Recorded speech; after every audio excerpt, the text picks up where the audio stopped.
Hi, this is Anna Imagination, and welcome to the Ethical Asshole. I am your host, the Salty Bitch. I was going through some things today. I'm in the process of getting ready to move. I have a place that I've located that is literally beachfront property, and I sent in some information, talking to people, watched some videos, and I'm listening to the way they're talking. And I am on that cusp of it's a process. It's absolutely a process. It's you upgrade your mindset, and then you upgrade your lifestyle, and then you upgrade your income, and then you upgrade your life again. And so it's a process. And before you see that money flow in, you see your mindset change, your language change, your community changes. And there's this period where you try and hold on to you. It's that defying the odds. It's everyone says you have to leave everything behind, but it's like, no, I'm not going to. I refuse. It's not that you have to leave everything behind.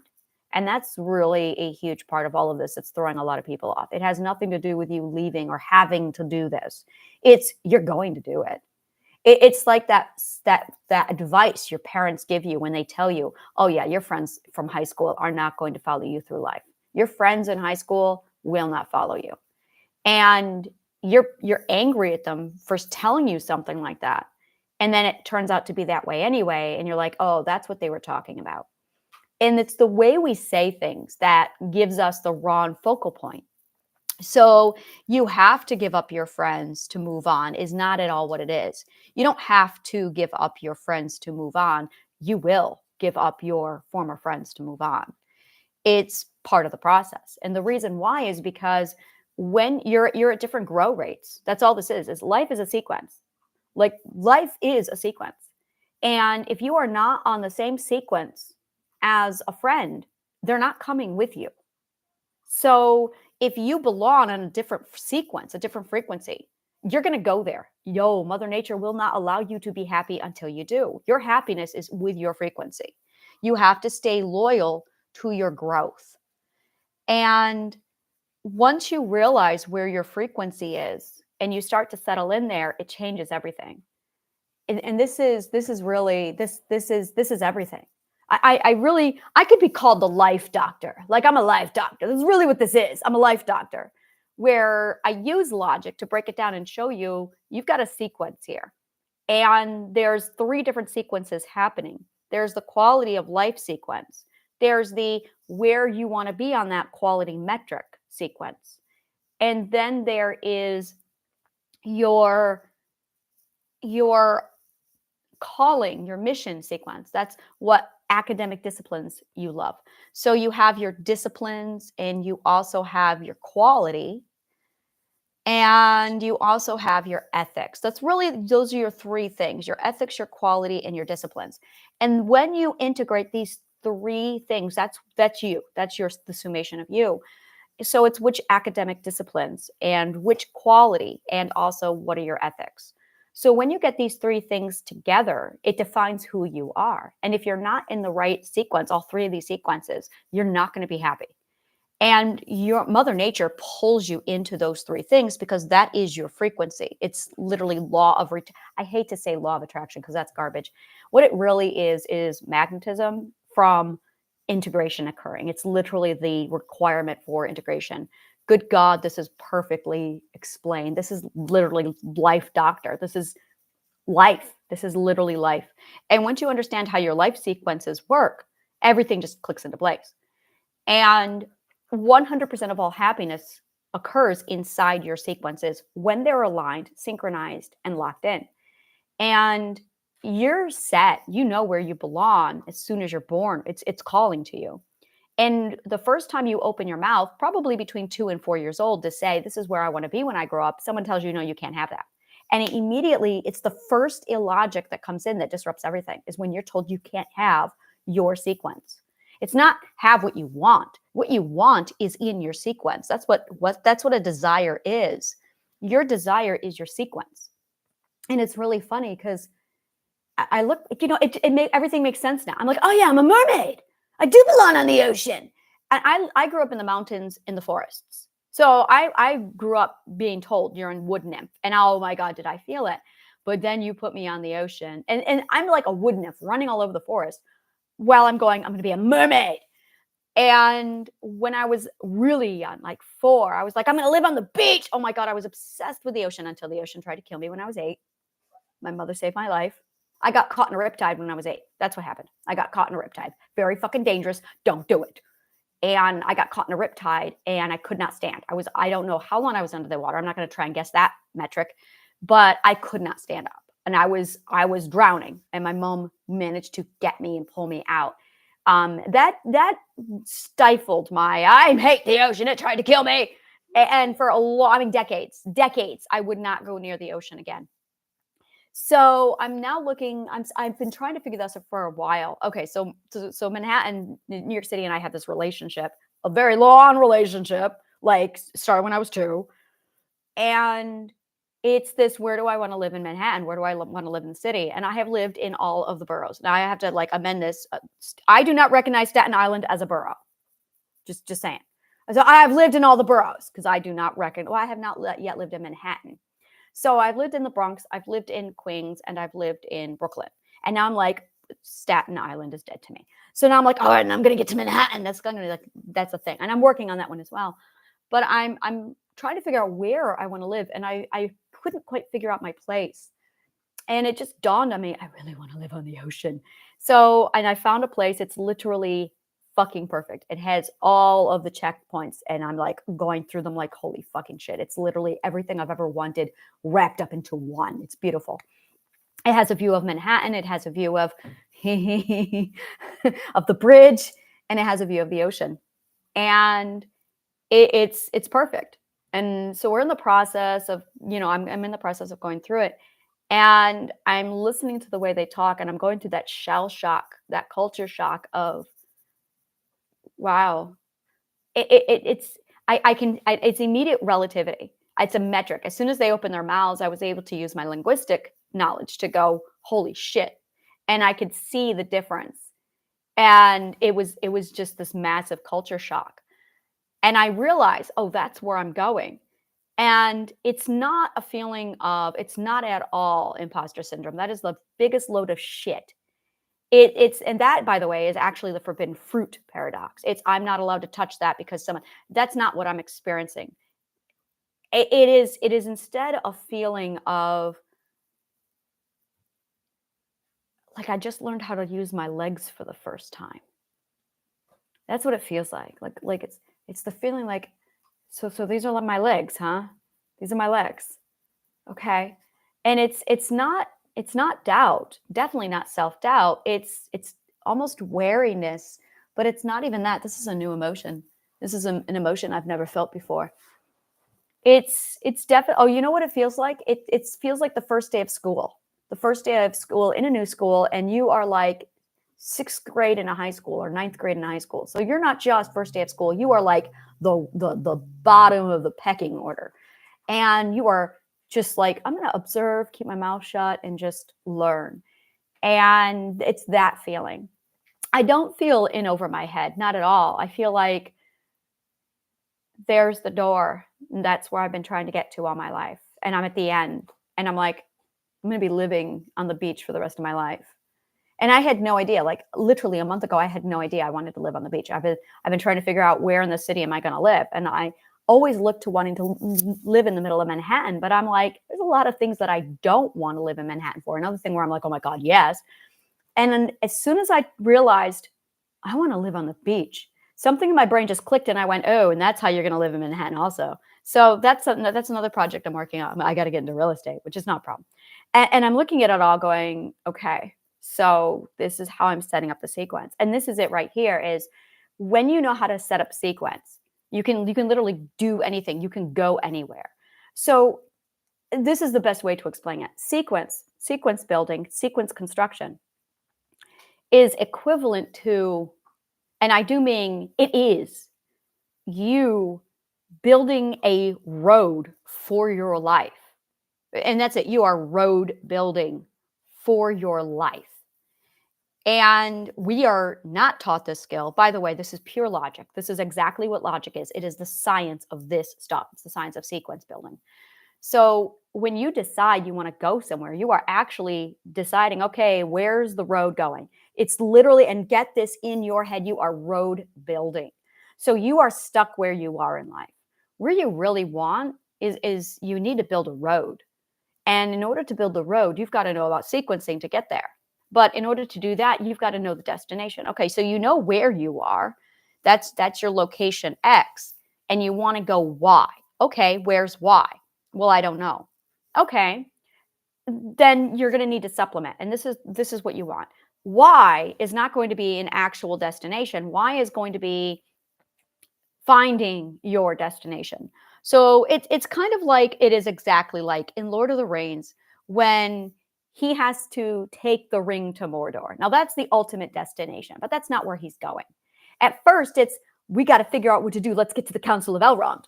So, and it was at the Council of Elrond that he found his primary quest. So there's two quests. There's quest number one, which some people are going to need to do, which is the find why. And then the second quest, it's literally a quest to find your quest. So you're going to do a quest to find your quest. And then once you get why, this is your Council of Elrond, you're going to go, oh, I have to take the ring to Mordor. Now that's your actual quest. And this is what a lot of people don't know is they say, well, I don't know what my quest is. Well, that's okay. Let's just get you to the Council of Elrond. But you got to get on the road. And that's really what all of this is exactly what it is. And once you understand how to build these sequences, now you can start laying the milestones. Okay, so what do I need to figure out where my quest is going to take me?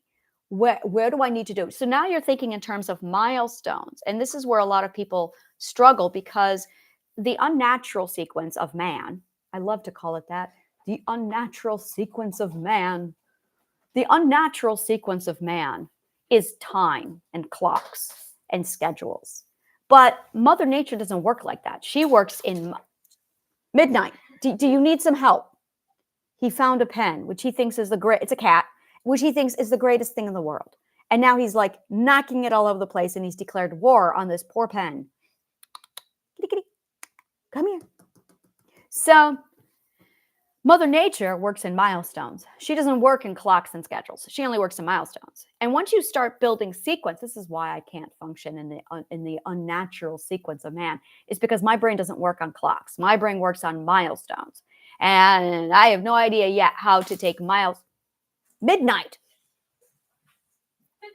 He's down the hall with a pen like, aha. So once you understand, oh, these are milestones. Well, how long do the milestones take? And we've all learned this. Milestones take whatever time they take. This is where patience is. This is exactly what patience is. Patience is accepting the sequence, the journey of milestones.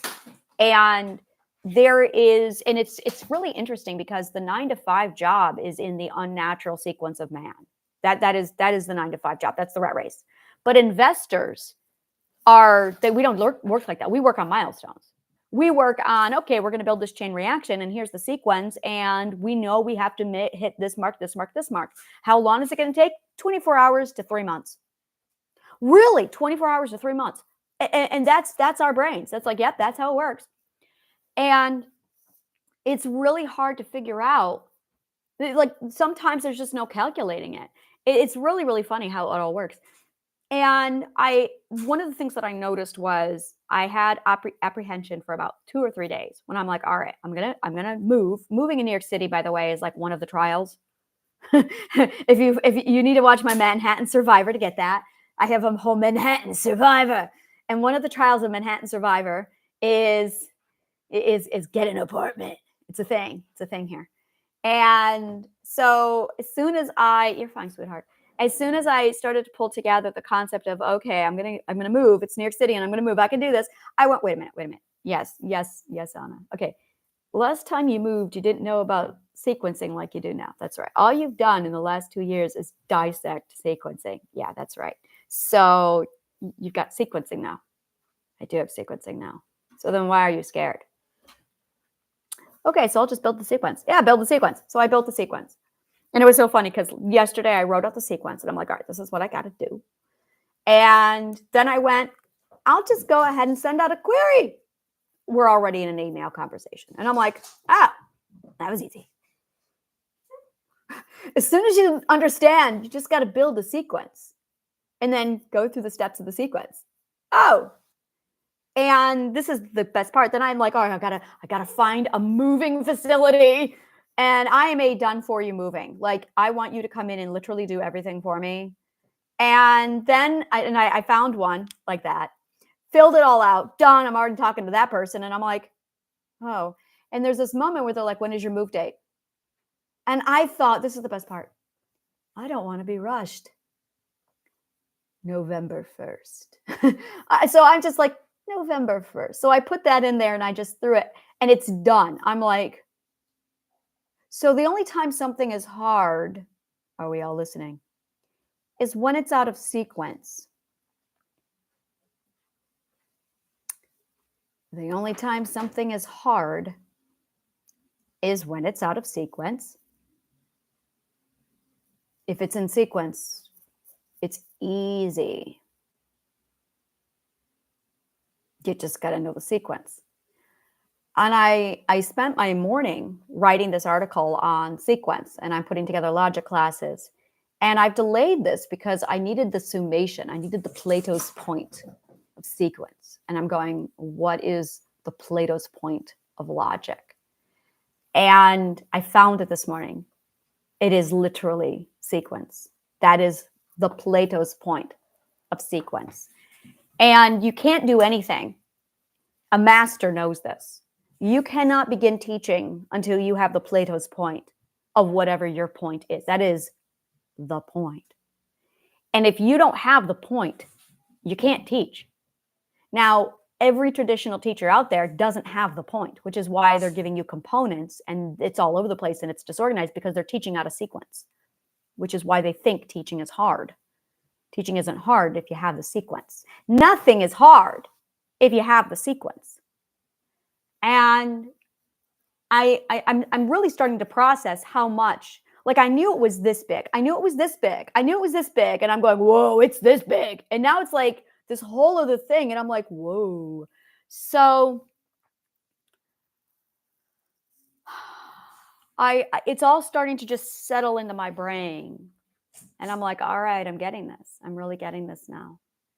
Sequence. And I knew there was going to be this one word that as soon as I say it, everything in the world was just going to click. And I found that word with sequence. I say logic and people go, and they don't know. But I say sequence. And it's like, let me show you what sequence can do. And there's a sequence to sequence. It's literally the sequence of sequence. I love doing this, the questing of questing and the sequence of sequence. And this is literally what we're doing. And it's so simple. It's so beautiful. Life is not hard if you follow a sequence. But you got to make sure you have the right sequence. This is why business building is so hard, is because people don't know the sequence. That's what they're doing. They're trial and erroring the sequencing. They're trying to find the sequencing, but they don't have the science of sequence. As a result, you got 95% of businesses failing because they're setting up the wrong sequence. It's hacking. It's business hackers. That's why they fail. It's because they hacked their business. Business hacking. So it's, and then we have this guilt of you can't have what you want in your sequence. And this is the dirtiest lie that there possibly could be in the world, is guilt for want. I learned a long time ago to throw that out because I studied ethics. So I know that, well, that doesn't work on me because I studied ethics. You studied ethics and suddenly guilt because of what you want doesn't work. It's extraordinary. As soon as you study ethics and you realize what ethics are, you're like, well, that's control. Guilt is actually a control, an abuser's control weapon. Guilt is a weapon. And when you start to realize how much has been weaponized so people can control you, Oh, it changes the game. And now you're looking at freedom. By the way, this is the sequence to happiness. Because once you have the science of sequence, you can literally just place your order and you get what you want. That's what manifestation is, except they don't have the science. They have one of the components. That is actually where a lot of this started. No, it did not start with this. This is where I really kicked up my game. I started this in 1992, but this kicked up my game when I wanted to know what the science of manifestation was, because physics says it works, but I'm going, okay, what's going on here? Physics is nothing but sequence. She's pure sequence. That's why it's logic, math, physics. And when you start to understand what you can do with sequence, how sequence works for you, and that's it, how logic works for you. If you don't know this, life is going to be hard for you. Really, I would say logic is for people with hard lives who want it easy. That's really what this is. People who have hard lives who want it easy. Anyone who wants an easy life. And yeah, that's it. Anyone who wants an easy life. That's really it. Anyone who wants an easy life. It's a lie. It's an abuser's weapon. We're going to come up with a word here. I'm going to have a category. Life is hard is the abuser's weapon. That is abuser's weapon. And as soon as I say it, I'm just going to drop it into that category of that's an abuser's weapon. You know what? That's going to, my daughter's going to love this part. Ready? That's what the jar is for. The jar, I'm going to use it, Lizzie. I'm going to use it. The jar is for every time I come up with an abuser's weapon, I'm going to drop it into the jar so I can say, there you go, guys. That's an abuser's weapon. So this is the jar of abuser's weapons, because I come up with these so much and I don't have any kind of a categorization system yet. And this one will be it. So this is all the lies. It's the abuser lie jar. It's the abuser's lie jar. Life is hard. And these are all the ways that they control you. So this is one right here. It's going to go in the jar. So this is literally the lying jar. And every time I find a new one, I'm just going to put it in here. And these are all the lies that this is making me so happy. You're right. You're right. It smells like pickles. You're right, Liz. It smells like clove. Oh, it smells like Christmas in here. Oh, I suddenly want jingle bells, jingle bells. Okay. Oh my God. I love clove, like pickles. Okay.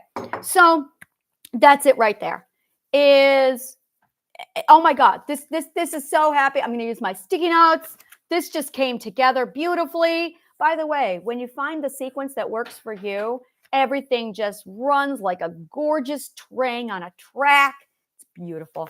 So that's really what you're doing, is you're setting up your tracks. Like literally all of life runs on a train track. And that train track is literally logical sequence. And if you don't know how to lay a train track, you're trying to run a train without a track. That's why life is hard. And it's not hard. You just got to know how to lay the track. So that's it. You've been living from day one without a track. And that's it right there. You've been living as if you are a train without a track. That's why life is hard. And I'm sitting here going, life isn't hard. You just don't know physics. You need a track. That's it. So that's all we do here. That is, I do believe I have finally found the summation of my work. Oh my God, I love Plato's point. Plato's point is gorgeous. So sequence. This is all about sequence, people. Life is not hard. Life without physics is hard, but life is not hard. You've been lied to. So this is now the liar's jar. This is the liar's jar. Oh my God, I have needed the liar's jar in all my life, because there are so many lies they tell. Like words evolve. That's a lie. Oh, that's a fucking lie. Words evolve. That's fucking bullshit. That is bullshit. And I'm going to the words do not evolve. That is a fucking lie. So this is going into my liar's jar. And every time I find a lie, I'm going to put it in the liar's jar until I can't put any more in this jar. And then I'm going to take everything out of the jar and I'm going to write them all up. And then I'm going to post them and say, here you go, guys. These are all the fucking lies that all the abusers have told us. And here is the logical fallacy. I'm going to write a book on this. This is going to be a book. That's right. This is going to be a book. Okay, so I might not fill the jar. I might instead, I don't know yet. You know what? I will fill the jar, but I'm probably going to like transfer this over to a book, and it's just going to be a book of all the lies that we have to, it's literally going to be on my Kindle Vella. I'm planning this out right now. See, I'm building a sequence. I'm going to put this on Kindle Vella, and it's literally going to be called, I don't know, The Liar's Jar. Maybe I'll call it The Liar's Jar.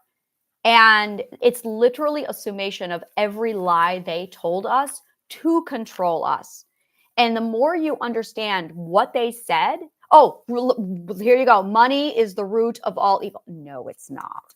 No, it's not. No, it's not. I actually, in one of my books, I wrote the whole logical fallacy out on that one and proved, like, there you go. Here's the proof. So money is not the root of all evil. Ignorance is. Money is the root of all evil. There's another lie. There you go. See, this is really going to simplify everything. Really. Here. Oh, here's one. Here's one I found this morning that really pissed me off. Spock is illogical. Spock is illogical. McCoy was right. And Spock, I'm really starting to get miffed at him. Spock is illogical.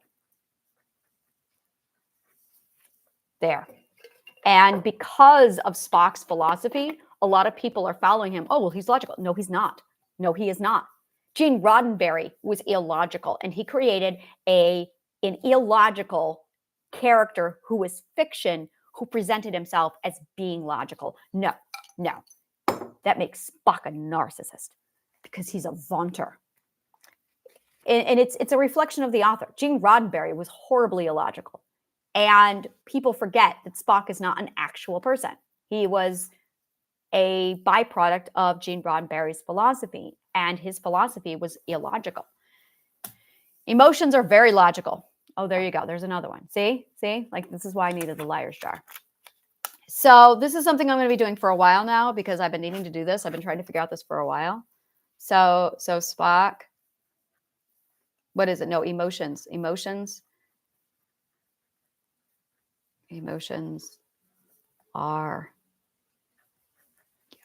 are very logical. They are very predictable. You just need to know the sequence.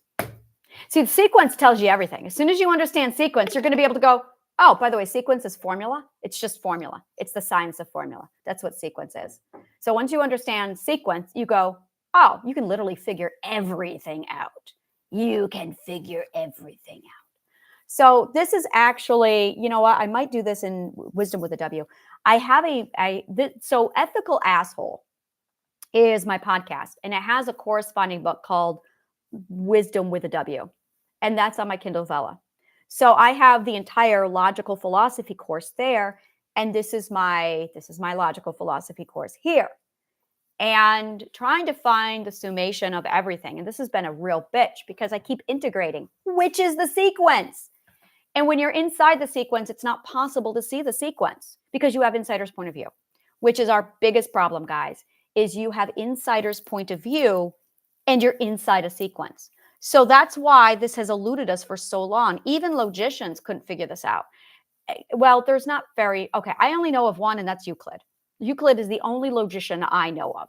Literally, he is the only logician I know of.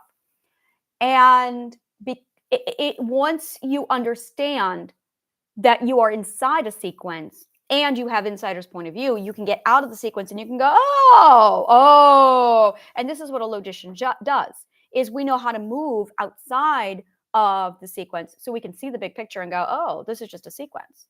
Oh, it's just a sequence. Oh, we're just building a sequence. Oh, I'm in the middle of a sequence. Oh, I got caught up in a sequence. Oh, that's not my sequence. That's your sequence. We have a lot of sequence confusion right now, and it's because we are just unaware of it. And, oh, there it is. I got to bring this in, guys. I got to bring this in. Just give me a minute. I found forgiveness for teachers. I've been looking for this one. Oh, I'm so happy. I'm so happy. I am so happy. I manifested this last night. I was like, I really want to learn how to forgive teachers. How do I do it? And then it just came to me. To forgive something is to understand it. You have to understand the logic in order to forgive.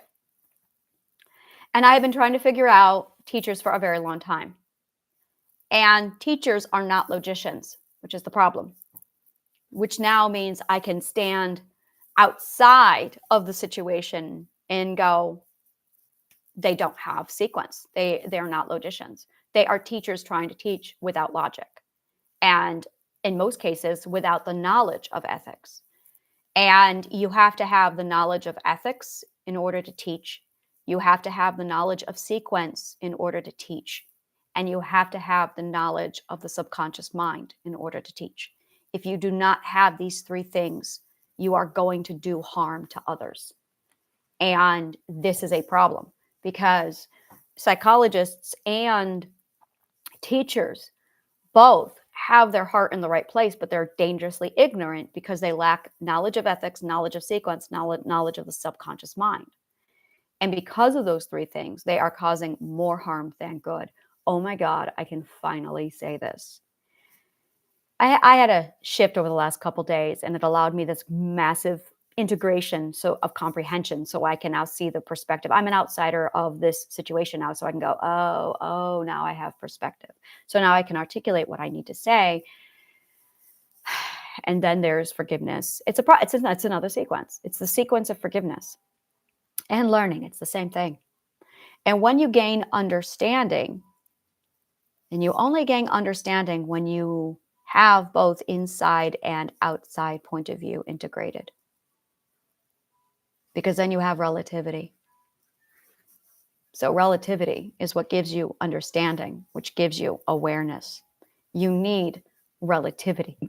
You need relativity. So in order to get relativity, you have to go through the sequence to get relativity. And if you don't understand something, you have to have the awareness of the insider point of view versus the outsider point of view, so you can put it in relative comparison to say, oh, this is my situation. I don't have the outsider point of view. I need to get to the outside. How do you get to the outside? See, I just do it because I'm a tradesman in that skill. So I got to become a master in that skill so I can finally reverse engineer it. And I'm working on that. How to become an outsider when you've been inside your whole life. Well, you have to do a calculation. You would have to calculate the sequence. Oh. Sequence calculation gives you the outside point of view, which is why I have so many outside point of views. It's because I know how to calculate the sequence because I have the formula for that. I'm going to say it again. You get the formula to sequence, which is all we do here. And you know how to do everything. There's nothing you can't solve because you have the sequence for solving it. Literally, it's the solution sequence, which is sequence. Why aren't we learning this? Because we've had the inside point of view for so long.